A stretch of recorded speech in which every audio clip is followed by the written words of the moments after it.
Hello, hello, hello, everyone. Good morning, good afternoon to the people, or good evening, depending on where you are. Because I know people from all over the world watch us here, this wonderful live stream. Happy Monday morning for everybody in the U.S. Good morning, Waka Waka. Yes, Craver, there will be no Armageddon, none. We are doomed. It's just a matter of time. We have the short-term Kramer signal and the long-term. I'm considering that the longer-term Kramer signal. That for the inverse Kramer, there'll be no Armageddon, none. So that's just a matter of the timing of the longer term. But then we have the short term. He's ringing the bell today, which means we're probably going to pull back today before we make one more push higher, and then Armageddon. And then Armageddon. Yes, good luck to all. Good morning, Davey. VIX gapping up. Well, we ran up in the Europe and Asian sessions pretty well, hitting some key levels. So I would not be surprised to see a little pullback, especially with Kramer ringing the bell. Hey, Christoph, thanks for that response to the video. Did you see the latest with the Gazprom declaring force majeure or force manure? That should be how it is. They're declaring a force manure on Europe. Good morning, Options 22. Morning, Josh. NVIDIA popping quickly. Covered that yesterday. Morning, Mike and everybody else. Please check targets on Ethereum and Matic. I have never looked at Matic. Good morning, Connor. So, thank you for being here. Yeah. Gazprom sent force manure notice. Yes. So that's what we're calling it now, because that's going to be a load of crap for Europe. So, by the way, nothing much going on here. You know, the housing market index would not be surprised. Nobody's going to be shocked with housing contracting, though. So that's nothing much. Not much going on today in the news cycle. S&P map, you see, pretty green overall. Lots of gaps up. We had Bank of America, Goldman Sachs doing earnings. FMOC is back to that favoring that 75 basis point, and still slightly, this actually is going to pop up a bit, still slightly in negative gamma territory. But on a continued rally this week, that could put us to positive gamma territory. By the way, if you are new here, please do consider subscribing, ringing that bell, and hitting the like button. Longer term subscribers, please come back after the live stream, leave some comments, and like the video. All right, we're out of the way on all the housekeeping stuff. And as I mentioned, Bank of America, Goldman Sachs. Schwab was up pre-market too. I did not see what they were doing, but I imagine it was a beat. After hours today, some more banks. IBM's just a mess. There's nothing to trade from my perspective, and that's not going to move the market that much. So not much other than intraday. We got the major earnings out. Again, Bank of America missed, Goldman Sachs beat. Goldman Sachs is gapping up, which is no surprise. I will be watching once the market gets toppy again and rolls over, and I'm talking not just a pullback, I'm talking another rollover play for a potential gap play in Goldman Sachs. Bank of America wasn't down enough pre-market to really, it's a minor gap but not a major gap, so gonna keep an eye on that. Let's see where else do we sit. Good morning, Sashi. Oil and gas going to the moon. We're gonna tank going to tank EU. What is going to tank the market? Tom, we can have a rally. That doesn't mean all-time highs, Tom. You're getting a little ahead of yourself. You know, bear market rallies happen all the time. How many bear markets have you traded, Tom? Force majeure on one company, which must be the German Uniper, where my brother actually works. German government will step in. And Christoph, you'll get better info than me, especially if your brother works there. So please keep us posted all on the channel. Again, everybody give a shout outs to Christoph, who's a great contributor here. You know the saying, gap and crap. All right.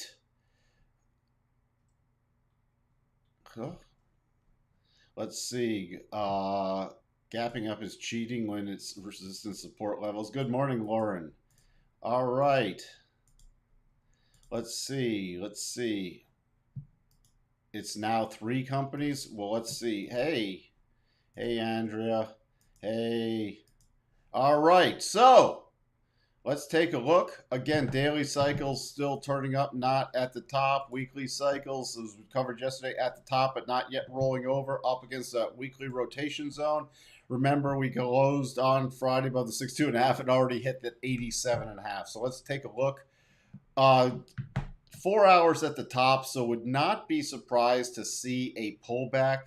The key area I'm watching for the short-term pullback in the open is between 38.79 to about 38.71.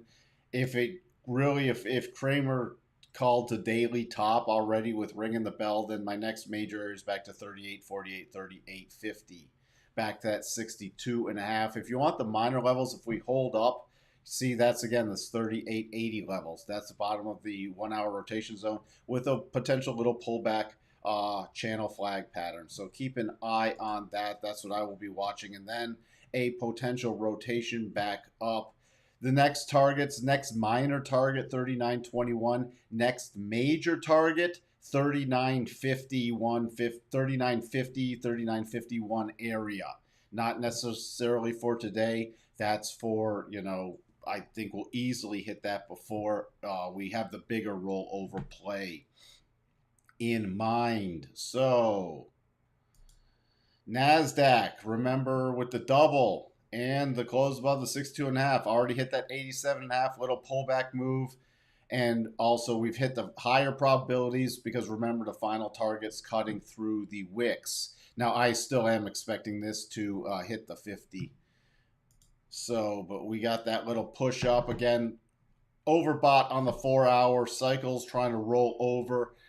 My minor level, again, will be right around this here to the 1 hour rotation zone, about 12.074 to 12.60. If we get the bigger pullback, then the major is back at the 62.5 with the rising 4 hour rotation zone, the bottom of it. So keep in this area, then the next area would be 11.940. Again, daily cycles rotating up, but not anywhere near the top. So we could, again, even with a pullback today, we could still see higher price action and stalling out at the flat rotation zone. If we really get another move on, remember, major tech earnings aren't until next week. We could easily hit some of these other harmonic clusters. I'll just throw them out there right now, about 12,400, then 12,560. The Dow, again, weekly, not yet rolling over. Daily has not yet at the top. So all these things are pretty much trading in unison. Dow breaking above the prior resistance back at the end of June. So breaking above that. So be watching that for, that's that little key area we're trading at right now. See this right here? That's actually could be nearly a sloppy double, but not quite. We start breaking though below that. I'm watching for next key area. I've already chipped away at that is 31.340 to about 31.310.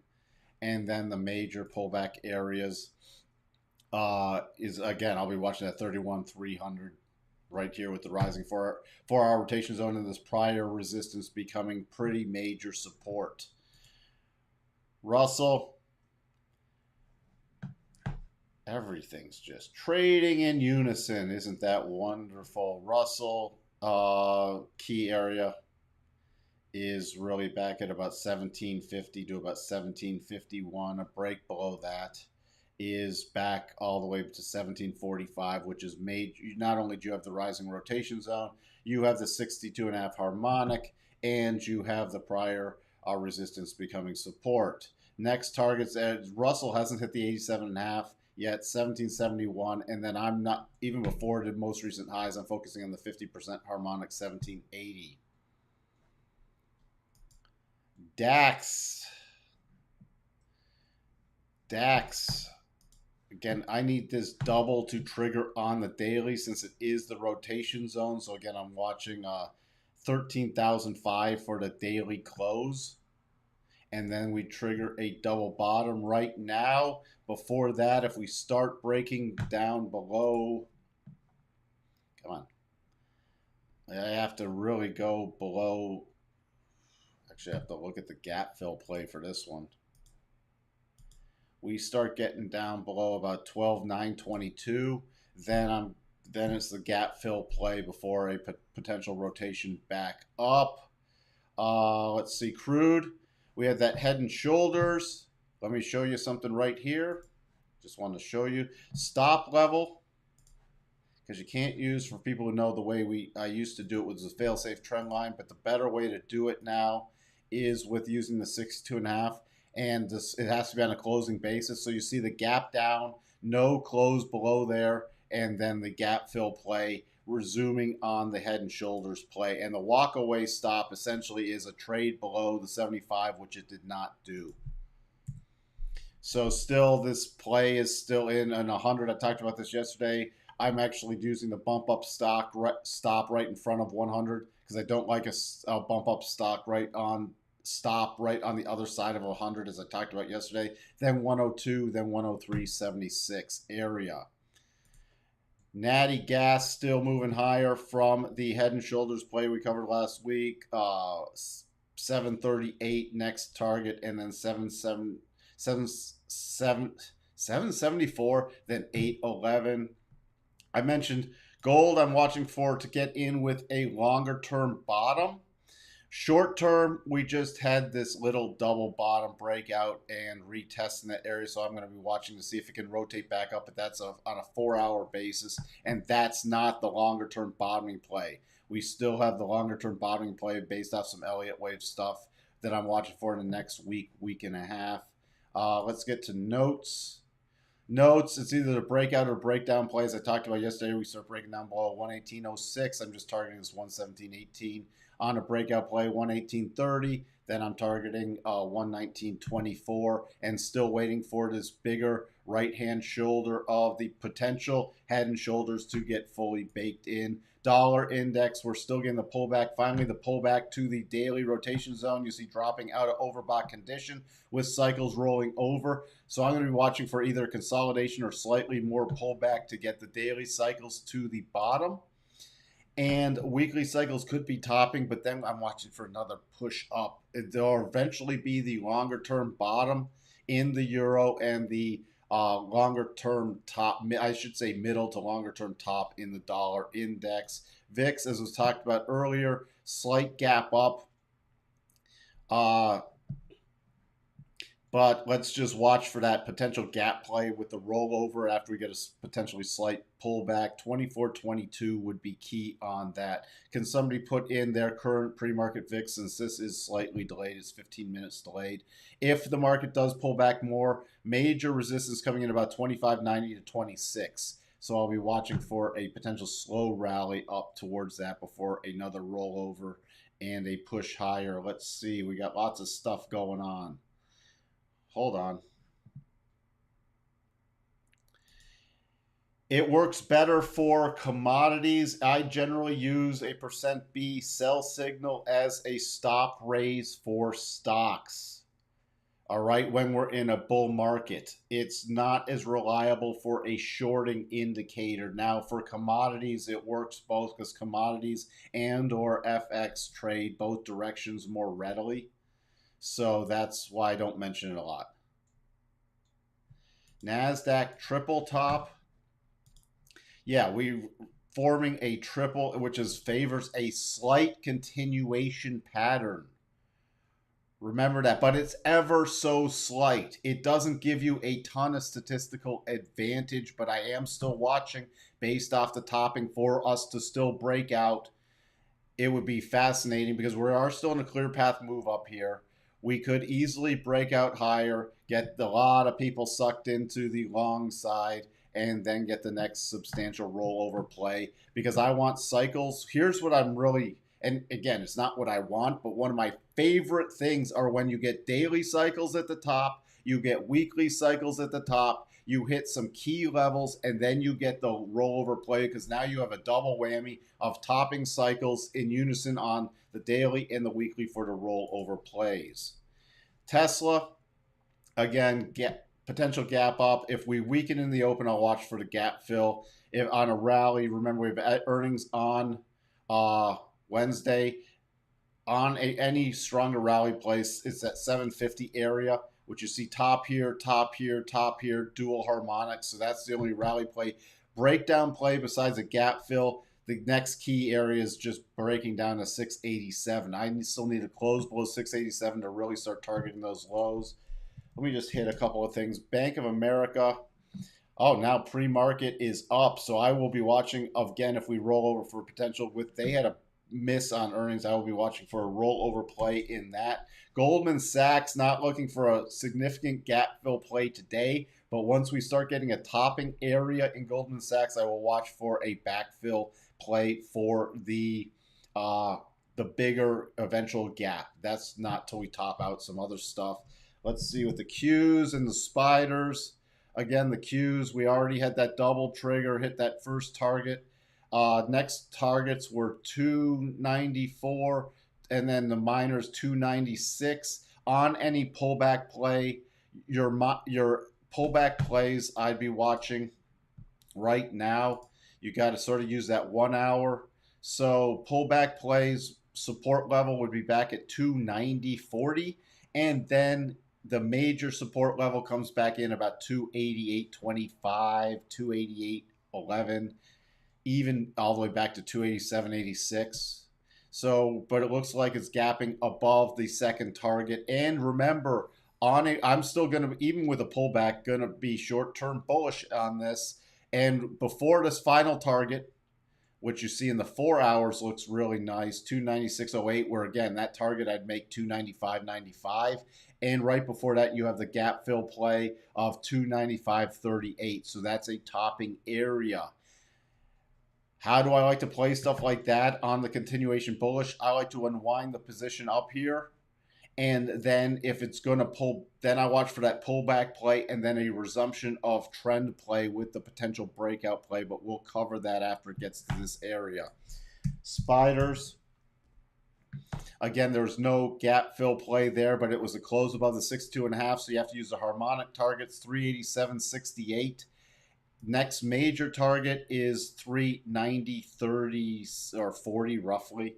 You know, that's coming in right where we had this little mini double top pattern, and you still have a gap fill. So right before that target, I'd be looking for this gap fill 388.71. Now the major support on any pullback besides the gap fill to the downside today, but that's not the first thing I'd watch to the downside. To the downside, if it does pull back today, your support is about 386.10 to 386, and then it would be the gap fill to 385.10, and that would just be your shorter term. I will call it the Kramer ring the bell pullback. The Kramer ring the bell pullback play if we do pull back before the next push higher, before Kramer-geddon. Kramer-geddon is not set up yet. Remember, daily cycle still at the bottom on the SPYs and the, back to the Qs real quick, and the Qs. Other stuff, remember, just don't get caught off guard. Google with the split today. Now, normally, especially with these techs, people rush into this after the split, so I would not be surprised if we don't do an immediate gap fill. I'm watching for another push higher in Google going into earnings, but that's just a very short-term play. You got major resistance up around this 118, 117, high at 117s to about 119. So I'll be watching for another topping play up there. Where do we sit?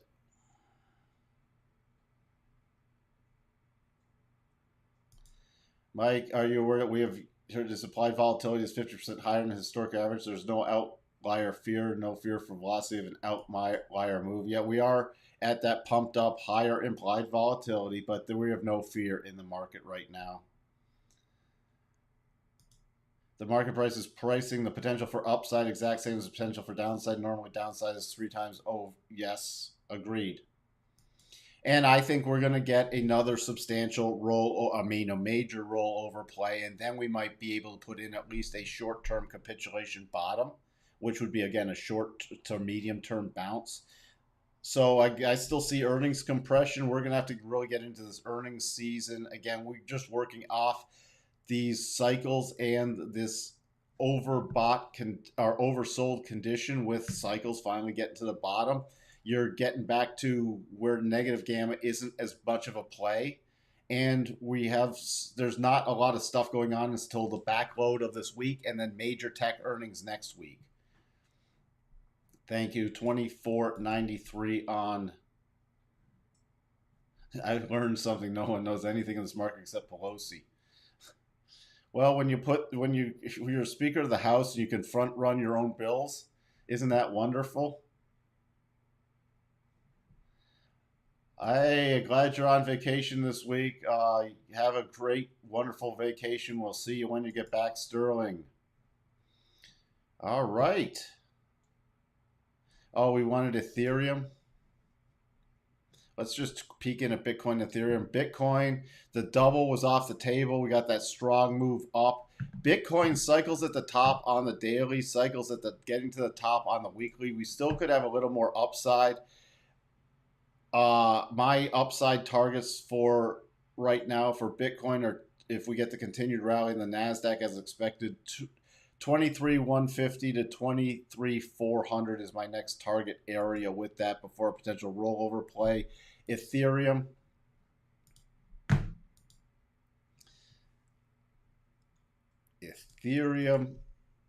Next targets higher. The next major minor target is about 1555. Next major target. Oops. Come on, don't do that. There we go. Next major target, we are into a clear path move. Remember, I'm watching for another rollover play in these after we get to some more topping price action. So your next major target is 1728. So those are your two targets. You're into a clear path move right there. Even on the 4 hour, there's not a lot of stopping. Remember, I just mentioned that harmonic. This is the only real hitch in there, which is definitely if you want to unwind something there. And then the next target, you can see this prior support becoming resistance. So that's how you're going. That's how I analyze it anyways. So let's see. I think that's pretty good. We got 4 minutes to the open. Yeah, 50. Yeah, but you know what? Tesla, who knows with their earnings? And there's been so much. If you dive into their earnings reports, they are so filled with garbage. I don't even know how they pass an audit. So that's, it's Tesla. You're welcome, Eric. You're welcome, Mickey78. So I'm going to wrap it up here and get prepared into the final minutes of the open. Not expecting anything major, but as always, if something major does occur, I can always pop on at lunch. Otherwise, I'll see everybody after the close. Trade well. If you don't have anything to do, take it easy. Like Sterling on vacation, you are welcome. I will talk to everyone later. Bye for now.